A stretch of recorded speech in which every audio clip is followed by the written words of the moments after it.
Hi.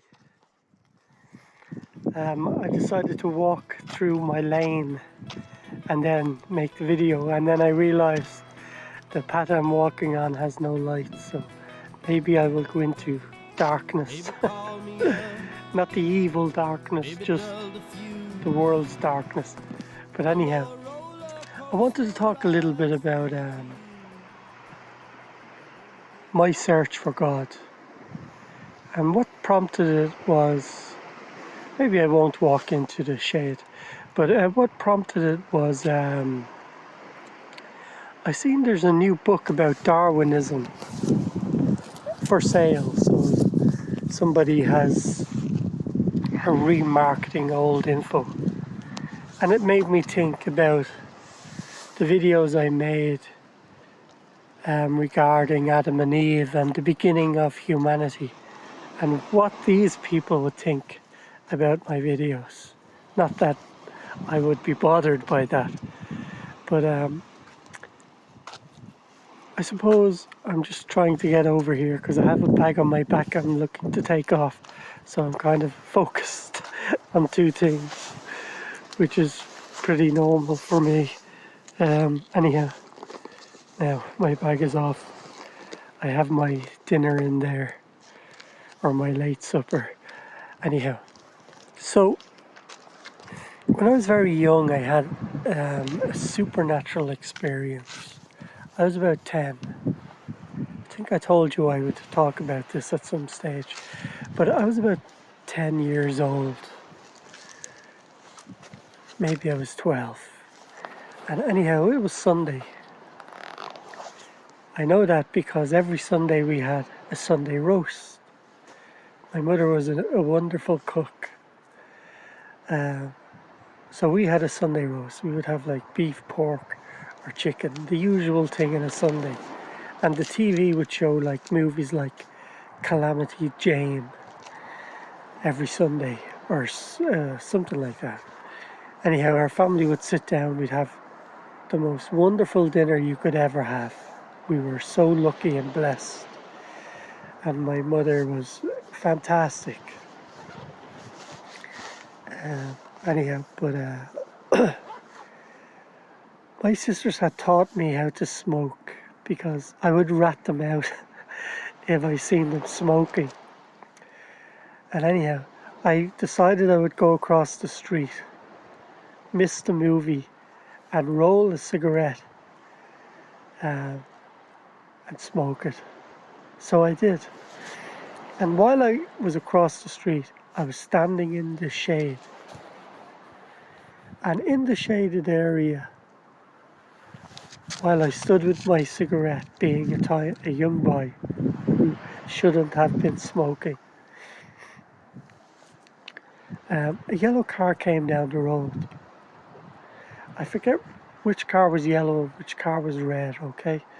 But a yellow car came down the road, and the moment I seen it, I went, oh my God, I dreamed of that car last night. I seen this in my dream last night. And as I'm following the car, I'm looking at my right like this, and the car is coming, and I'm turning, following the car.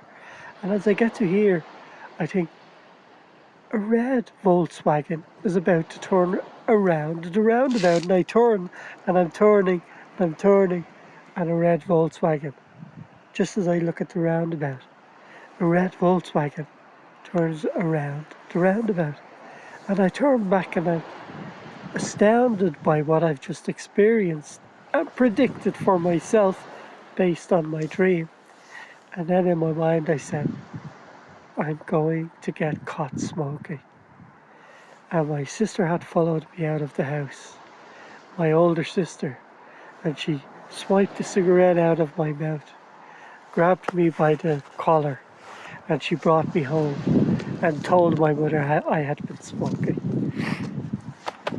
Excuse me, there's a lot of flu and colds going about in Dublin. Anyhow, that was my day. I knew on that day that God was real. But not only that, when that had happened, it had exposed in me a conversation I had been having with God talking to him and asking him where he was. And that day proved to me that he was there. And woke up in my mind the conversation I'd been having. And I was just a very young boy.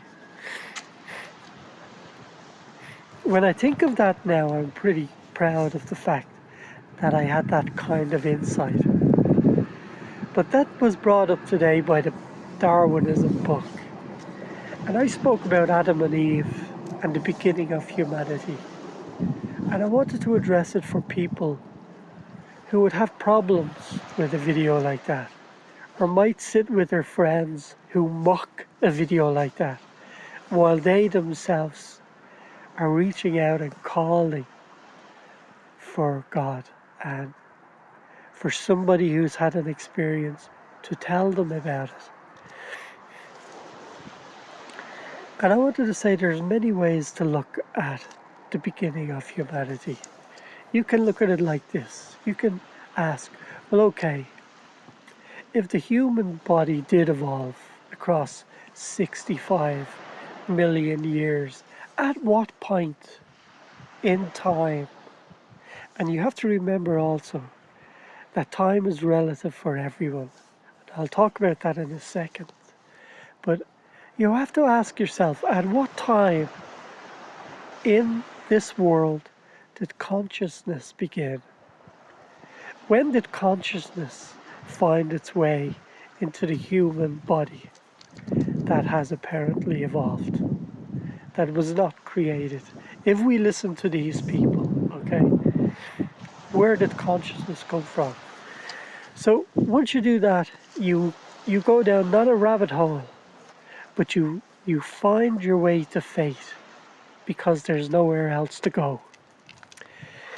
Now, I don't believe in God. And the reason why that is because I know God is real.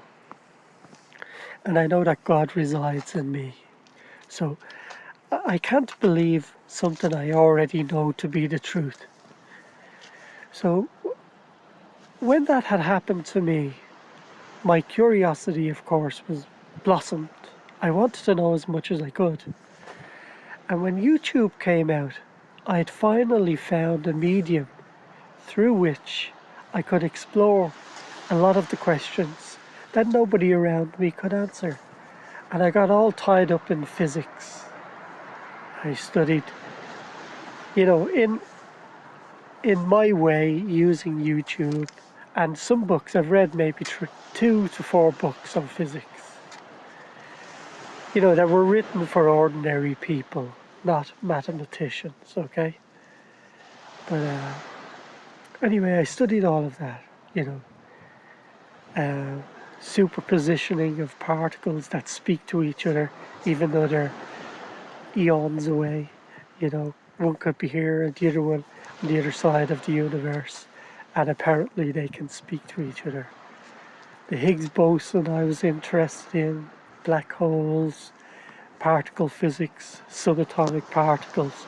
I wanted to know it all, but none of them, in everything I ever tried to understand or learn about, consciousness was never part of it. In fact, they confused it by saying that particles were,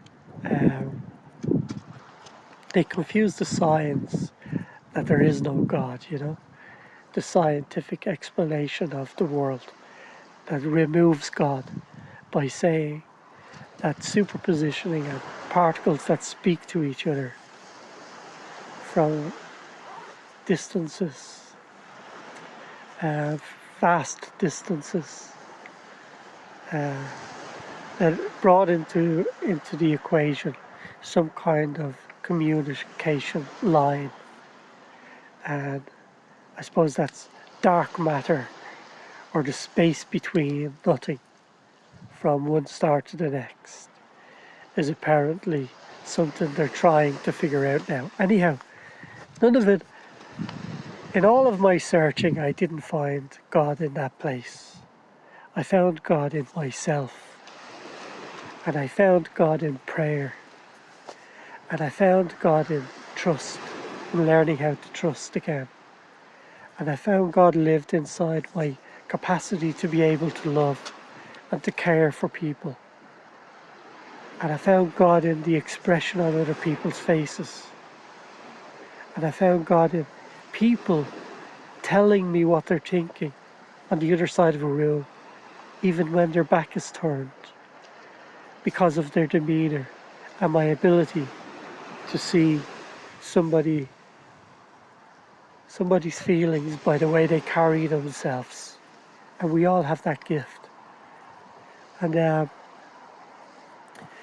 reason for making this video is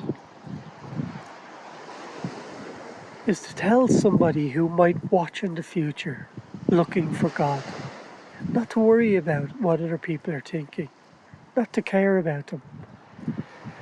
This is your journey.